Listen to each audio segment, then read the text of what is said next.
Why do people in luxury cars not use their turn signals while people in old cars politely ask for the way? What does this saying imply? Let's listen to the story, The Forgotten Signal. On the glamorous and bustling street Ethan Liang's Maserati gleamed under the midday sun, a moving symbol of his success. He had clawed his way up the ruthless corporate world, and now, he believed, the world should make way for him. He barely touched the turn signal as he weaved through the high, congested city traffic. To Ethan it was simple. Power doesn't wait. Power commands. Each angry honk behind him felt like applause. Each fearful brake light ahead felt like submission. He thought he had conquered the roads, just as he had conquered life. In his mind, the thought was simple. I paid for this power. They should move. He didn't notice the scared looks, the angry honks. He didn't care. Status had bought him immunity, or so he believed, one rainy evening. Ethan's Maserati skidded into a minor accident. It wasn't serious, but the front bumper cracked. Furious, he got out, shouting at the other driver, the man stepping out of. The dented old Toyota was frail, perhaps 70 years old. His clothes were humble, his back slightly hunched. Yet, despite the rain and the aggressive shouting, he bowed respectfully and apologized. "I am so sorry, young man," the old man said gently. "The road was wet. I tried my best to signal and slow down." Ethan sneered. "You people shouldn't even be allowed on the road.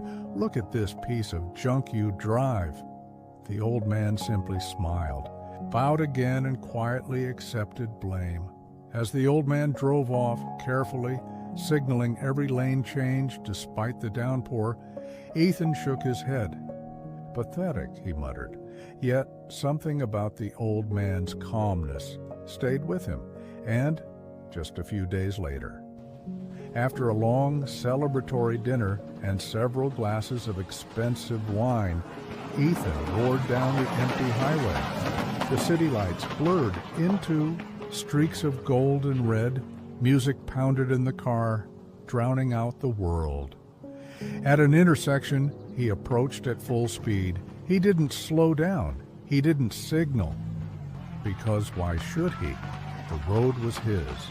From a small side street, an old delivery truck cautiously edged out, its driver unseen behind dusty windows. The two vehicles collided with a force that shattered steel and bone. The glass shattered into countless pieces, spraying like rain, while twisted shards of metal scattered across the road.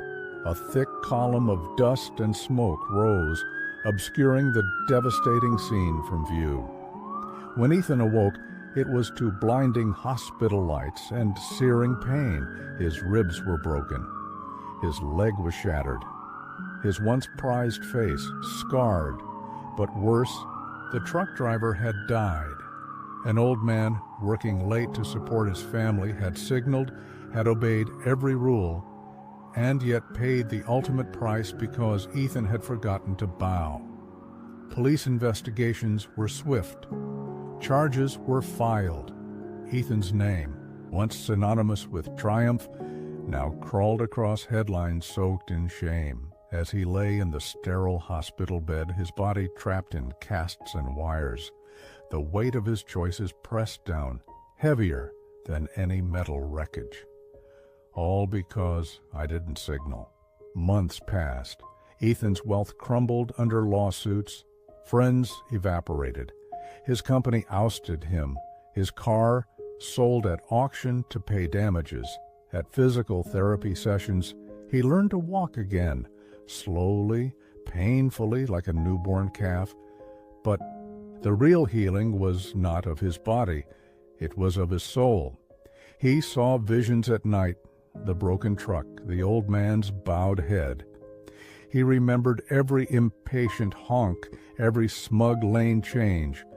And now he was the one others overtook without a second. glance, he was the invisible one in search of peace. Ethan traveled to a remote monastery perched atop misty mountains. The monks accepted him without judgment. Their days were simple, cleaning, farming, praying, their faces serene, as if the world's chaos could never touch them.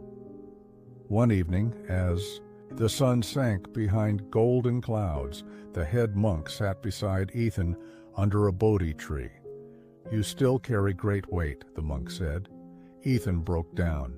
He poured out everything: the accident, the arrogance, the endless regret.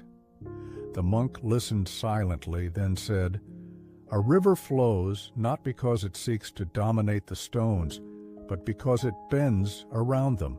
In bending, it continues. In pride, it breaks." Tears streamed down Ethan's face. He finally understood. It was not the crash that had broken him. It was his pride that had built the crash. The crash had simply been the mirror shattering. Years later, Ethan lived modestly in the city. He worked repairing old bicycles, and irony was not lost on him. He drove a small, battered sedan, signaling at every turn, bowing slightly to pedestrians, yielding with gratitude. He often volunteered at driving schools, sharing his story with young students, warning them that luxury buys speed, but not wisdom. At meditation sessions, he often whispered, "Luxury cars forget the turn signals, old cars bow to ask for the way." He felt something he hadn't in years: lightness. He realized the road had always been a teacher, every signal a silent prayer. "I see you. I respect your journey." He smiled, knowing we are all travelers, all fragile, all deserving of care, and the greatest luxury was not steel and horsepower, it was humility. What do you see from the story? And I just want to tell you that pride drives recklessly, believing the world will move aside. But humility signals gently, understanding we all share the same fragile path. Only when we bow, when we honor others' existence, can we travel safely, not just on the roads, but through life itself. And sometimes it takes losing everything to remember the simplest truth: those who bow never fall.